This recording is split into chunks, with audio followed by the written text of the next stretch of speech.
On today's episode of WatchJRGo, step 2 in building the Hooters Racing video wall, my 20-foot TV.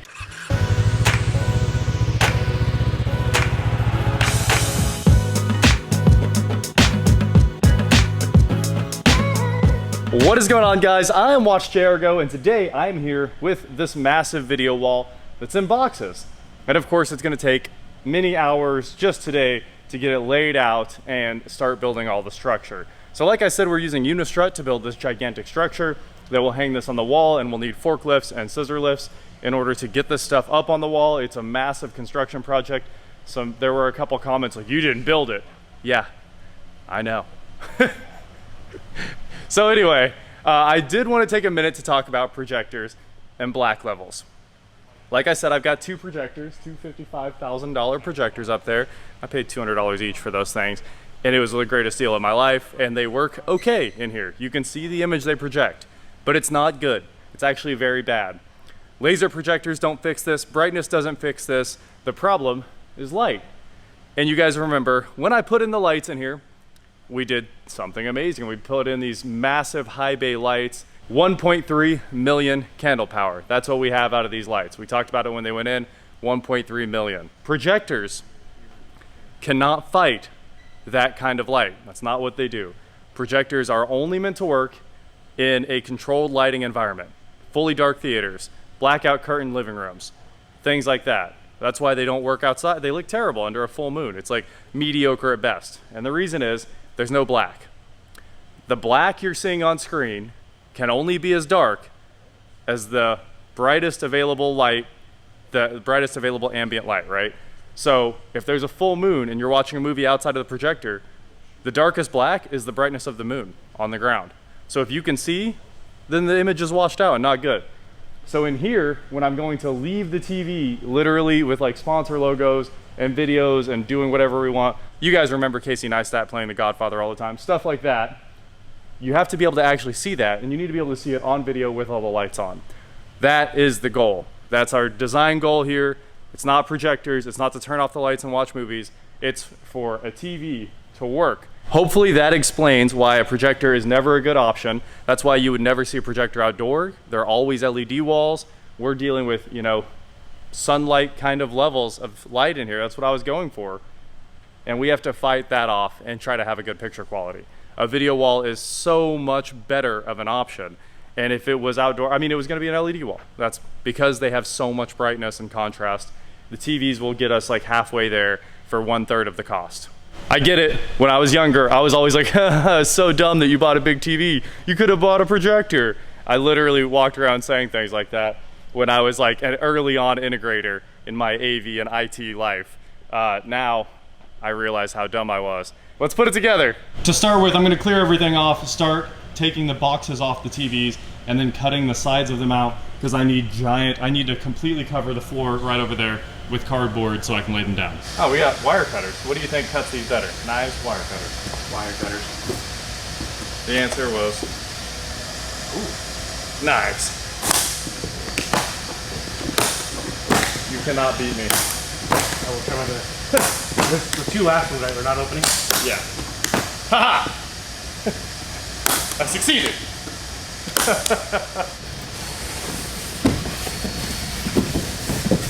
That ain't sketch at all. Nope. I was like, don't fall. Oh man, we are gonna have so many spare remotes.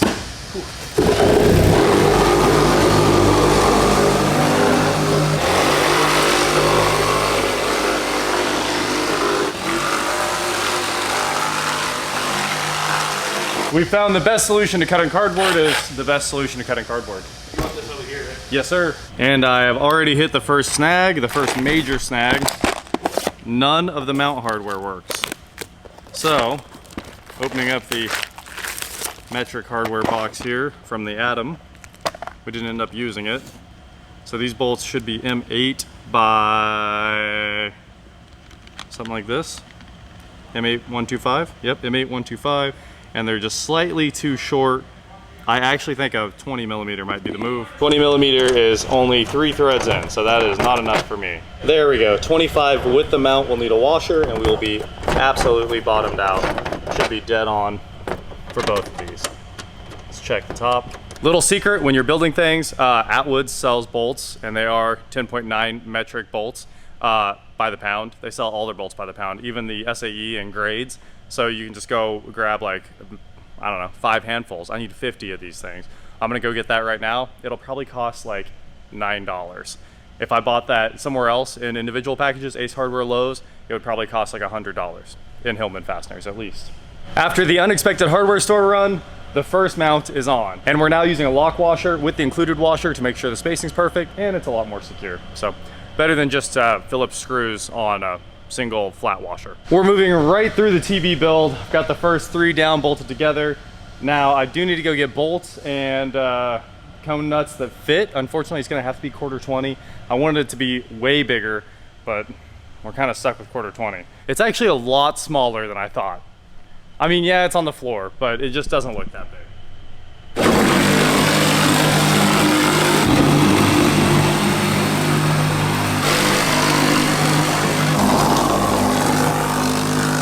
Pretty straight cuts, even. Not bad. Thank you for the compliment. Yeah, you know, that's what I'm here for.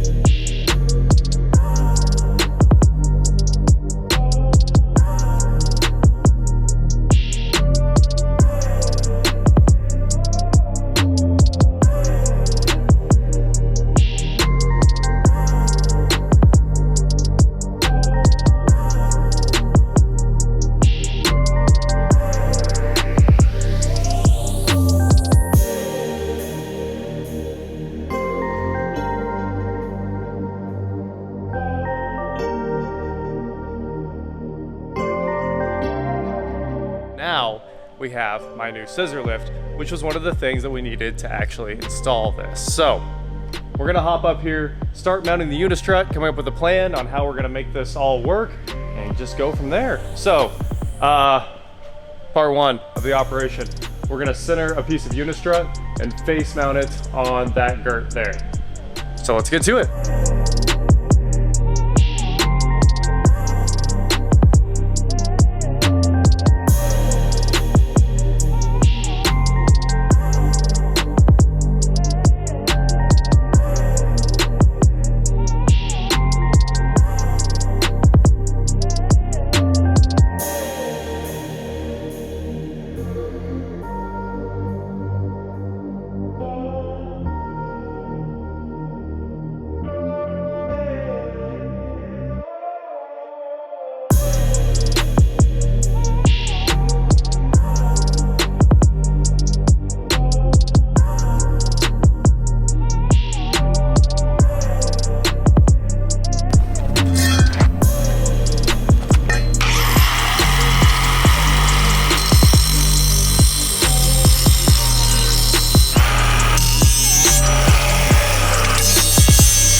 So we're making huge progress mounting the Unistrut up here.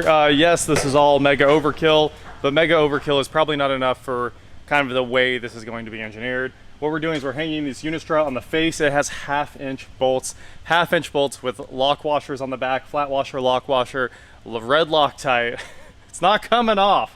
And obviously, as you know, the girts are already a little on the flimsy side, but they are bolted in. So we can put quite a bit of load on this, and then we're going to pick up 3 points. Top girt, or the actual roof support there, this one, and then the lower one. And over there, as you can see, we have trimmed this so we can push the cable back into it, and it has this huge diagonal cut, and there's a bolt through the center of that to make sure the Unistrut doesn't fail there. Obviously, we weakened the Unistrut, and I need it to be insanely strong. So now I'm going to show you again how we're doing that over here. Jared's level here, he's got this Johnson with these rare earth magnets in it. It's freaking awesome because we can go like so, and the magnet kind of holds it in place while I kind of figure out where my bolts are going and get everything fabbed up, and also mark out a ½ inch or even an inch on each side of the cable's diagonal so that it has room to move when the building moves. Obviously, we're very close to level. Let's see. It's more level right there, so I'll put vice grips on there, hammer this thing together to shore it up a little bit more, make that flush, and then put a vice grip right there, and then punch a bunch of holes and put 3 more 1/2-inch bolts in there. This thing is hardcore. It's starting to look like I have my own Lowe's here just to build this thing. Also, shout out to Nick, who just stopped by the warehouse. We definitely appreciate those notes. 1/4-20 Unistrut nuts. These are for the TV mounts. I hope I have enough. L brackets, 1/2-inch holes. This should let us mount the top and bottom. These are 1/2-inch cone nuts to do the top and bottom right there. Monsters. This is how I'm mounting the bottom.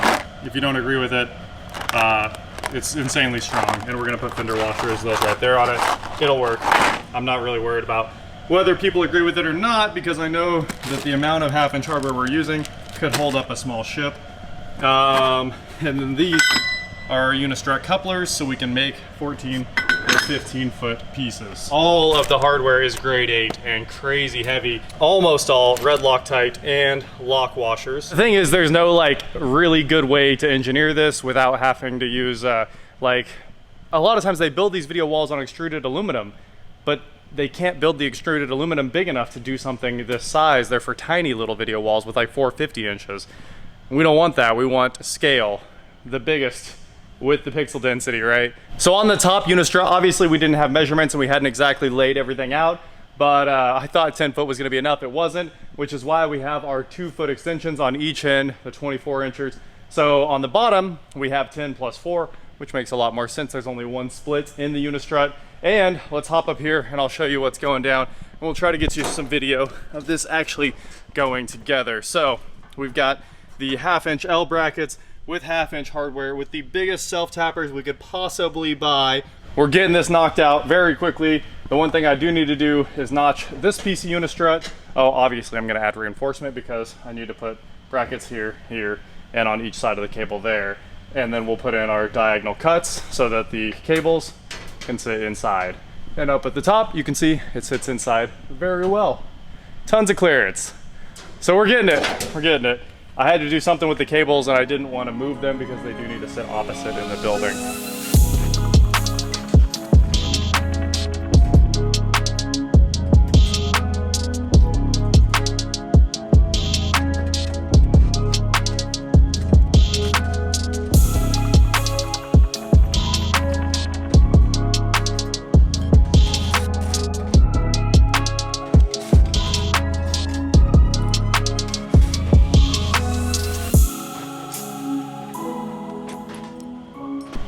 The bottom is all put together. I am just completely beat now from building all of this, but we have all of our cutouts for the wire braces for the building. We have our cone nuts here. I'll show you guys how cone nuts go on. There's probably a ton of people watching that have never seen this before, so you slide the nuts into the Unistrut that's slightly pinched. Come on. All right. And then you turn it 90 degrees and that locks it together because it has little grippers that grab the metal right there. So now we're gonna go up to the top. We're gonna take this piece I haven't cut down yet. I know it needs to be 131 inches and a half, but I haven't cut it yet. And I'm gonna hang it and just kind of show you guys a temporary how it goes together, because that one doesn't really matter yet. We have to start with the actual TVs. So I need to put the mounts on the verticals, and I'll do 2 at a time so that we can mount them as like a giant piece, which means the top pieces need additional Unistrut as well. So we'll stop at level 2 here for just a moment and put this Unistrut nut in. Little cone nut action. Or we won't and we'll just drop it, no big deal. I only need 2. This is gonna work better than I thought. So we have our Unistrut up here with the L bracket hanging, our coupler right there, and if you push back, it pushes the wire in and it's flush.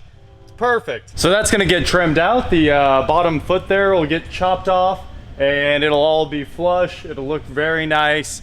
But I'm so excited about that. The first vertical, even though it's only temporary, I know that we need to go like 24 inches apart on our TV mount, and we'll put like one there, and then like one over here, and the same thing on the other side.